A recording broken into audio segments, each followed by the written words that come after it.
এখন যে ওয়ার্ডটি নিয়ে আলোচনা করব সে ওয়ার্ডটি ভ্যাজাইনা।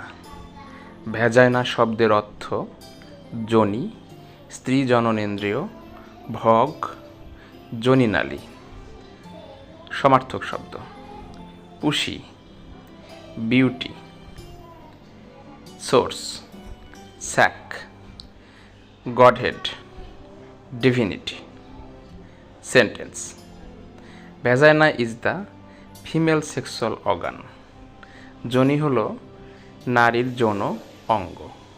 তো ভিউয়ার্স, ভ্যাজাইনা শব্দটি নিয়ে এটাই ছিল বিস্তারিত আলোচনা। আপনাদের যে কোনো শব্দ জানতে হলে কমেন্ট বক্সে উল্লেখ করুন, আমরা অবশ্যই সেই শব্দটি নিয়ে ভিডিওর মাধ্যমে আলোচনা করব। ধন্যবাদ।